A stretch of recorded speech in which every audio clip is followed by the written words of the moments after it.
आप देख रहे हैं योर मनी। हमारे साथ फिरोज अजीज मौजूद हैं, डेप्यूटी सीईओ आनंद राठी वेल्थ के। फिरोज जी कुछ और क्वेरीज ले रहे हैं। विक्रम हमारे साथ दिल्ली से मौजूद हैं, उनके क्वेश्चंस ले लेते हैं। विक्रम नमस्कार, बताइए क्या सवाल है आपका।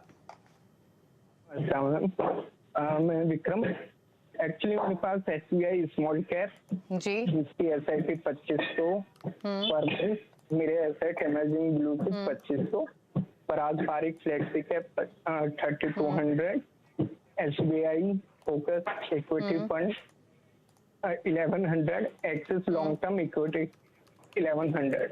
ये SIP मैं कर रहा हूँ पर मंथ। तो क्या इसमें से किसी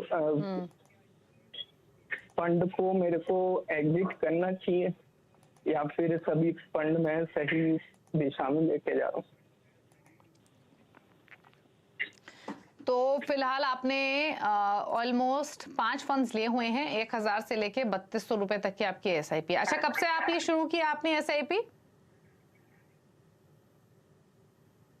करी थी 2020 सितंबर से। इनमें से कुछ फंड की है 2021 से अगस्त से। Okay okay. और विक्रम आपकी एज कितनी है? 34। ओके तो 5 फंड्स फिरोज जी, फंड्स की डिटेल्स आपके पास हैं। और जैसे इन्होंने कहा कि हर साल ये 3000 की SIP इंक्रीज करेंगे या SIP एडिशन, इन्वेस्टमेंट एडिशन करेंगे। 20 इयर्स का इनका टाइम होराइजन है। तो बताइए इनके लिए क्या क्या सजेशंस। दीपाली जी, विक्रम के लिए 34 साल की उम्र है तो इक्विटी का सहारा ज्यादा लेना चाहिए इनको, क्योंकि पास समय बहुत है। अगर लमसम पैसा है तो 80-20 करें इक्विटी और डेट में। अगर SIP से माध्यम से करें तो पूरी जो है अपने करंटली इक्विटी स्ट्रेटजी अपनाई है SIP के लिए पूरी तरह से, वो बहुत अच्छी है। तभी जाके 13-14% की रिटर्न बन पाएगी। अगर आप उसमें डेट को शामिल करेंगे तो रिटर्न गिर जाती है। पॉइंट 2। पॉइंट 3 ये भी बहुत अच्छा है कि आप अपनी SIP को स्टेप अप करना चाहते हैं, उससे काफी प्रेशर कम हो जाता है महंगाई का। जैसे महंगाई जो है आज दुनिया की सबसे बड़ी प्रॉब्लम है। इंडिया में तो महंगाई चलती आई है, बट ग्लोब के लिए महंगाई बड़ा इशू है करंटली। तो 20 साल के बाद का जो 2.25 करोड़ आप इकट्ठा कर पाएंगे इस SIP के माध्यम से विदाउट एन इंक्रीज, वो उसकी जो महत्वपूर्णता होगी वो घटेगी 20 सालों में महंगाई की वजह से। सो आई थिंक ये जो स्टेप अप है वो SIP की जो महंगाई को है वो मिटिगेट कर लेगा। अच्छी बात यह है कि आपकी जो 2 स्कीमें हैं, एक एसेट मैनेजमेंट कंपनी की है बट वो SBI की है। SBI सबसे लार्जेस्ट एसेट मैनेजमेंट कंपनी है इंडिया की, तो उसमें 2 स्कीमें रह भी जाएं तो अच्छी बात है। मेरा एसेट इमर्जिंग ब्लू चिप को भी बरकरार रखें। एक्सिस लॉन्ग टर्म को हमने इसी शो पे, मतलब योर मनी पे ही हमने 6-8 महीने पहले भी एग्जिट बोला था। एक्सिस लॉन्ग टर्म के बदली एक दूसरा ELSS स्कीम कौन टैक्स सेवर बताया था, वो आज मैं वापस रीइटरेट करूंगा। क्योंकि अब आप देखें 1 साल से जो हमने एग्जिट की बात की है, एक्सिस लॉन्ग टर्म इक्विटी का रिटर्न है -11% का और कॉन्ट का 15% का पॉजिटिव रिटर्न है। तो 26% का रिटर्न का अंतर पड़ गया। एक ही कैटेगरी जो ELSS, दोनों ही ELSS है, बट रिटर्न का अंतर 26% का लास्ट 1 साल में देखने को मिला है by exiting Axis long term equity. उसको मैं आज भी एग्जिट कहूंगा और उसको आप वन टैक्स सेवर से आज भी रिप्लेस कर सकते हैं। Nothing has gone past. And पारस्परिक फ्लेक्सी कैप को भी आप एग्जिट कर सकते हैं। स्कीम शामिल करने वाली HDFC फ्लेक्सी कैप है और कोटक इमर्जिंग इक्विटी है। अगर 2 को हटाना है और 2 को शामिल करना है तो ये 2 आप जरूर कर सकते हैं। ओके एक और सवाल लेंगे और ये ईमेल के थ्रू में भेजा है अशोक ने नोएडा से। 15 साल में 1 करोड़ का टारगेट है। पोर्टफोलियो की वैल्यू फिलहाल 2 लाख रुपए है। जानना चाहते हैं कितना और इन्वेस्टमेंट्स इंक्रीज करनी पड़ेगी अपने गोल को हासिल करने के लिए। 3 साल से SIP इनकी चल रही है जिसमें ICICI Pru tech 3000, Tata digital 3000 और एक्सिस स्मॉल कैप 2000 है। तो बताइए क्या करें। पर मंथ तो 8000 के आसपास की SIP है फिरोज जी। देखिए दीपाली जी, अगर हम ये 2 लाख रुपए की जो कॉर्पस ऑलरेडी इकट्ठी कर चुके हैं उसको बफर माने, इमरजेंसी फंड माने, तो 16,000 रुपए की SIP चाहिए होगी। या फिर इनको 15% से हर साल स्टेप अप करना पड़ेगा, तो 15 साल में 1 करोड़ रुपए पे पहुंच जाएंगे।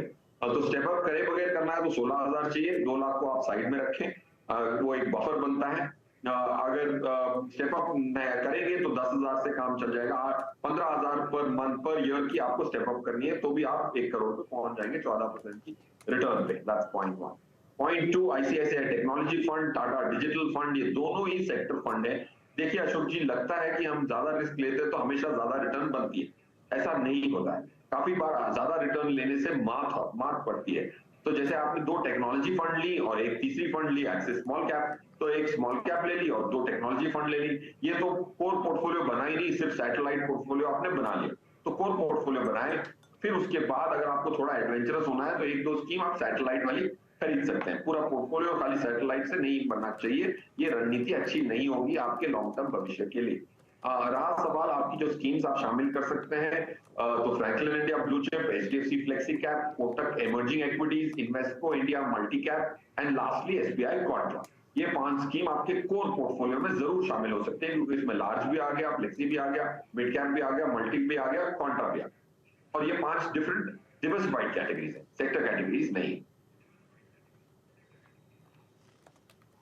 ओके चलिए, तो ये आपके पोर्टफोलियो पर सजेशंस दिए गए हैं, नोट कर लीजिए जो चॉइसेस आपको बताई हैं फिरोज जी ने, जो बदलाव करने हैं। लेकिन अब आखिर में फटाफट से फिरोज जी की पिक्स पूछ लेते हैं, कौन से फंड्स उनको लग रहे हैं बेहतर नए पोर्टफोलियो क्रिएशन के हिसाब से, तो बताइए फिरोज जी।